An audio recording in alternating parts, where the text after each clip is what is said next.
Hi friends, कसे आहात तुम्ही सगळे? तर बघा, माझी सकाळीच गडबड चालू होती स्वयंपाकाची. तर जेवणामध्ये मी आज वरण भात, गवारीची भाजी आणि भाकरी बनवली होती. त्याच्यानंतर बघा, चटणी करायची असं माझं किती दिवस चाललेलं आहे. 8 दिवस तर झाले, पण माझ्या चटणीला काही मुहूर्तच लागत नाही आहे. कारण माझी तब्येत बिघडली आहे, त्यामुळं मला काही होतच नाही आहे.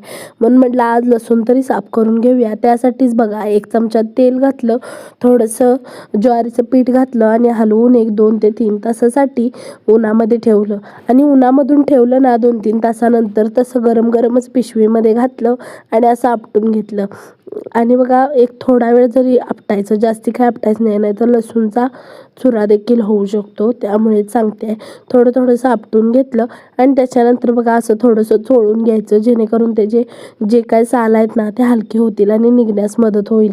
असं पाकडून घ्यायचं आणि अशा पद्धतीने मी अर्ध्या तासातच 1.25 किलो लसूण सोलून घेतला. त्याच्यानंतर बघा, संध्याकाळच्या जेवणाची तयारी देखील चालू केली.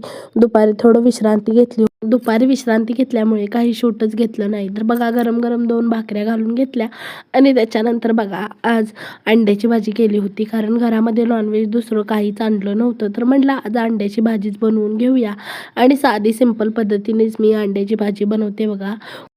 जास्ती काय नाही, आपलं रेग्युलर कांदा खोबरं कोथिंबीरीचं वाटण घालून घेतलं, त्यामध्ये आपले घरगुती बेसिक मसाले घातले आणि छान असा अंडे ग्रेव्ही तयार झाली. चला तर भेटूया नेक्स्ट व्हिडिओमध्ये. तोपर्यंत बाय बाय.